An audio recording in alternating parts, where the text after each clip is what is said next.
চক ন্যায়টো আমি বিচাৰিছোঁ আৰু প্ৰপাৰ তদন্ত বিচাৰিছোঁ ন্যায় পাবই লাগিব জুবিন দাই আৰু মই এটাই কথা ক'ম যে এইটো ইটছ এ পিয়'ৰ নেগলিজেঞ্চি মোৰ মতে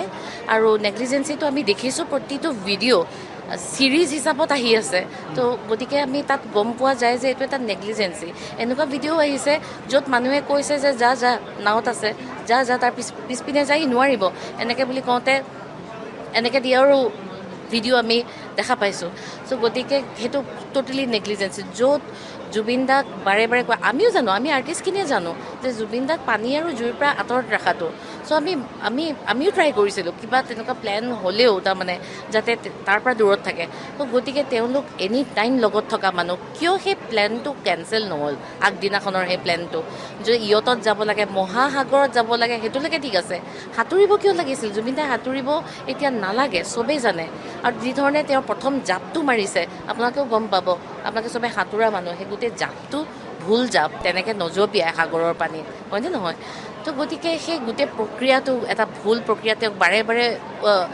মানে সেয়া কৰা হৈছিলে কি বুলি ইনষ্টিগেট কৰা হৈছিলে যে নামক সাঁতুৰি সেই তালৈকে যাম সেই দ্বীপৰ সেই তালৈকে যাম দৰকাৰ নাছিলে কোনো আৰু আমি এতিয়া এনেকুৱা এটা ভিডিঅ' দেখিছোঁ য'ত জুবিন দা একদম এনেকুৱা হৈ আছে তাৰমানে আপোনাৰ একদম হি ইজ ভেৰি টায়াৰ্ড য'ত আমি দেখা পাইছোঁ তো গতিকে এইবিলাকে আমাক বহুত কষ্ট দিছে গোটেই আৰ্টিষ্টখিনিক গোটেই অসমক আৰ্টিষ্ট বুলি ক'লে ভুল হ'ব দেই চৰি গোটেই অসমৰ মানুহক এইখিনি দুখ দিছে জুবিন গাৰ্গ অসমৰ এটা সম্পদ আছিলে আমি জানিছিলোঁ অসমীয়া জাতিয়ে জানিছিলে পাৰ্টিকুলাৰ দুটামান মানুহে কিয় নাজানিলে কিয় ইউজড হ'ল কিয় শ্যামকানু মহন্তই ছিংগাপুৰলৈ মাতি লৈ গৈ পেলাই তেওঁৰ কিয় কেয়াৰ নল'লে এজন মানুহ দিব নোৱাৰিলে নেকি তেওঁ যে এজন মানুহ তোমাক কিন্তু দায়িত্ব দিছোঁ জুবিন গাৰ্গ য'ত যায় যেনেকৈ যায় তুমি কেয়াৰ ল'বা কিয় দিব নোৱাৰিলে সেইটো লগত থকা মানুহকেইটাই কিয় কেয়াৰ ল'ব নোৱাৰিলে আমাক তাৰ বিচাৰ লাগে তাৰ তদন্ত লাগে কোনোবাই আহি পেলাই প্ৰেছ মিট দিলে কাইলৈ 10টা পৰ্টেল মাতি বা সামাজিক মাধ্যমত কৈ দিলে সেইটো ন্যায় নহ'ব গতিকে ন্যায় বিচাৰিছোঁ তদন্ত বিচাৰিছোঁ আৰু এইটো মই আহ্বান জনাইছোঁ জুবিন দাৰ যিমানখিনি গান আছে গোটেইখিনি অলৰেডি ছ'চিয়েল প্লেটফৰ্মছবিলাকত এভেইলেবল হৈছে ন' ডাউট কিন্তু আমি শুনিছোঁ যে তাৰ যিটো আপোনাৰ কি ৰয়েলটিটো আমি শুনিছোঁ যে সেইটো বেলেগলৈ গৈ আছে হয় তো গতিকে বেলেগলৈ গৈ আছে বুলি আমি শুনিছোঁ সেইবিলাকৰ প্ৰপাৰলি ইনভেষ্টিগেশ্যন হওক আৰু যদি তেনেকুৱা হৈ আছে তেতিয়াহ'লে চৰকাৰে নিজৰ আণ্ডাৰত আনক জুবিন গাৰ্গ ট্ৰাষ্ট এখন বনাওক সেই ট্ৰাষ্টৰ ভিতৰত চব থাকিব ফিল্মৰ মানুহ গভমেণ্টৰ মানুহ আৰ্টিষ্ট কমন মানুহেও আনকি থাকিব জুবিন ফেন ক্লাবৰ পৰাও থাকিব আৰু জুবিন দাই যিহেতু মানুহৰ কাৰণে কৰিছিলে নিজৰ কাৰণে একোৱেই নকৰিলে তো মানুহৰ কাৰণে ৰয়েলটিৰ পইচা ইউজ হওক সেয়া বিনা দ্বিধাই ইউজ হওক কাৰোবাৰ পঢ়াৰ কাৰণে লাগে কাৰোবাৰ চিকিৎসাৰ কাৰণে লাগে সেই ৰয়েলটিৰ পইচা পৰা ইউজ হওক মোৰ সেইটো আহ্বান আৰু এটা আৰ্জু তাত যদি আমিখিনিও হেল্প কৰিব লাগে আমিও হেল্প কৰিম তাতে মোৰ সেইখিনি ক'ব লগা চ' ইমান দিনে ফিল হোৱা নাছিলে জুবিন দাই কেতিয়াবা কয় বহুত কথাই কয় জুবিন দাই কিন্তু তথাপিও আমি আকৌ পিছ মুহূৰ্তত এইটো ভাবোঁ জুবিন দাই বাৰে কৈছিলে পইচা পাতি নাপাওঁ সঁচাকৈ নাপায় পইচা এই নৰ্থ ইষ্ট ফেষ্টিভেলত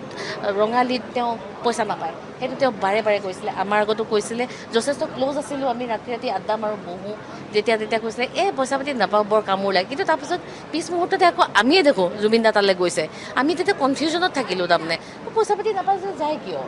এইটো এনেকুৱা ধৰণৰ কুৱেশ্যন আমাৰ মনলৈ আহিছিল কিন্তু আমি তেতিয়া ভাবোঁ বন্ধু হয় ফ্ৰেণ্ডছ হয় আমিও কেতিয়াবা আমি না ক'ব নোৱাৰোঁ বহুত ক্ষেত্ৰত আৰু জুবিন দাইতো আৰু নোৱাৰে না ক'ব কাৰণে হৈ যায় আৰু তেনেকুৱা ধৰণৰ ভাবি আমি থাকি গ'লোঁ কিন্তু এতিয়া এনেকুৱা লাগিছে যে যেতিয়া তেওঁৰ পৰা আহিছে ভাষ্যখিনি যে মই জুবিন গাৰ্গক অকল থাকিবলৈহে হোটেল চোটেল ঠিক কৰি দিছিলোঁ বা হেৰি কৰি দিছিলোঁ মোৰ আৰু তাৰ পাছত দায়িত্ব নাই দিছ ইজ ভেৰি তাৰমানে একদম মানে আনপ্ৰপাৰ ডাইলগ এটা সেইটো ডাইলগ তেওঁ মাৰিব নালাগিছিলে তেওঁ বহুত ভাল বন্ধু আছিলে তেওঁ ৰঙালীত এবাৰ তেওঁ কৈছিলে ন যে আত্মা বুলি কৈছিলে ন যে আমাৰ আত্মাটোৰ কাৰণে বেকবোন বুলি তেওঁ মঞ্চত চিঞৰি পেলাই কৈছিলে তো বেকবোনডালৰ কেয়াৰ ল'ব লাগিছিল নে নালাগিছিলে কেয়াৰ ল'ব লাগিছিলে তাৰমানে এতিয়া অসমীয়া জাতিটোৱে কাক হেৰুৱালে এতিয়া অনাগত দিনত চবেই বুজিব পাৰিব যে আমি কাক হেৰুৱালোঁ আমি এনেকুৱা এটা বজ্ৰ কণ্ঠ হেৰুৱালোঁ যিটো কণ্ঠই চবৰে মাত মাতিছিলে এতিয়া নাজানো আমি মাত মাতিব পাৰিম নোৱাৰিম কিন্তু মনতে আমি চবেই পণ লৈছোঁ যে যেনেকৈ জুবিন দাই ভয় নকৰাকৈ মাত মাতিছিলে আমিও সমাজৰ বহুতকেইটা ক্ষেত্ৰত আমি মাত মাতিব লাগিব এতিয়া আমি তেওঁ হয় মই সন্দেহ কৰিছোঁ বুলি নকওঁ কাৰণ সেইখিনি তেওঁলোকৰ বেপাৰৰ কথা আছিলে সেইকাৰণে মই সন্দেহ কৰা মোৰ প্ৰশ্ন নুঠে কাৰণ তেওঁলোকৰ বেপাৰৰ মাজত কেতিয়াও গৈ পেলাই সোমোৱা নাই কিন্তু এটা কথা ক'ম সিদ্ধাৰ্থৰ ব্যৱহাৰ সঁচাকেই বেয়া আনকি ময়ো এবাৰ লখিমপুৰত মোৰ অনুষ্ঠান আছিলে জুবিনদাৰ আগত মোৰ আছিলে তো গতিকে তেওঁ কমিটিক ফোন কৰি পেলাই সিদ্ধাৰ্থে কমিটিক ফোন কৰি পেলাই এইটো কথা কৈছে যে বৰ্ণালী কলিতাক এতিয়া নমাব লাগে নহ'লে জুবিন দাই গানেই নাগাওঁ বুলি কৈছে এইটো মই 100% জানো যে জুবিন দাই কেতিয়াও এইটো কথা নকয় জুবিন দাই তেনেকৈ কোৱা মানুহেই নহয় তো গতিকে জুবিন দাক মই মাত লগাই যাবও নাপালোঁ নিদিলে গতিকে মই সেইকাৰণে সেইখিনি কথা কিন্তু ক'ম খুবেই বেছি ৰাফ খুবেই বেছি তাৰমানে অভদ্ৰ আছিলে বুলি মই সেইটো কথা ক'ম আৰু গতিকে ইয়াৰ পূৰা তদন্ত হ'ব লাগে বাকী বাণিজ্যৰ যিটো কথা আছিলে তাত আমি কিন্তু নাই সেইকাৰণে আমি নাজানো ভিতৰুৱা কথাখিনি আমি নাজানো কিন্তু গোটেই কথাবিলাক ওলাওক ন্যায় পাওক CBI CID যিমান আছে আৰু মুখ্যমন্ত্ৰী নিজে আছে যেতিয়া আমাৰ বিশ্বাস তেওঁ যেনেকৈ এতিয়ালৈকে যিখিনি কৰিলে আগলৈ তেওঁ কৰিব বুলি